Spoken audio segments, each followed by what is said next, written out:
शारे मनीसा मन इदातन यासचे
शारे व बोरो मन इदातन यासचीन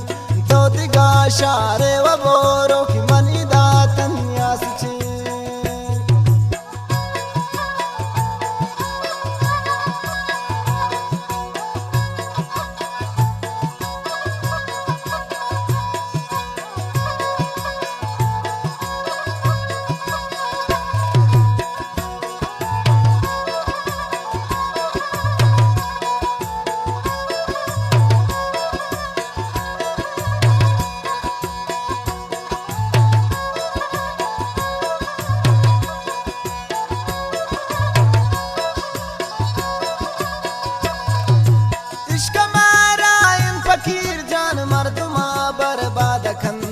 यज्ञनों के आशिकी थी बस चढ़ा त्रायादकन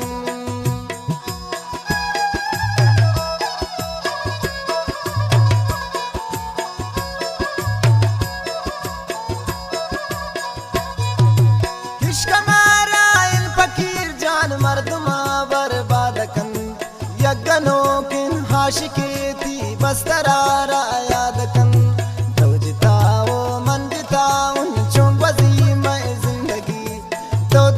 शारे मनीसा मन इदातन यासचीन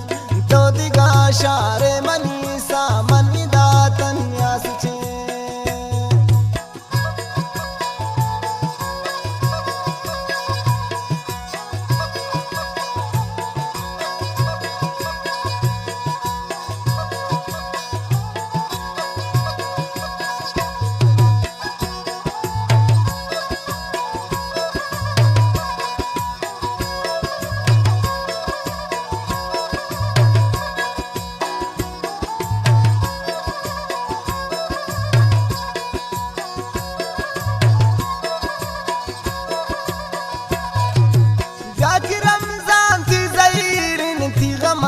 पर यादकन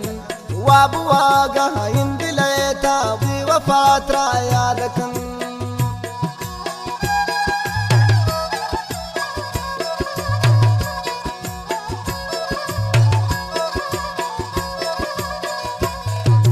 ब्याकी रमजान थी ज़हीर थी गमाम पर यादकन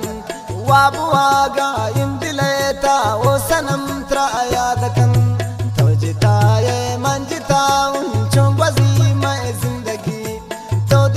शारे मनीसा मन इदातन यासचीन ताजताओ मंजताओ चुंगवजी में जिंदगी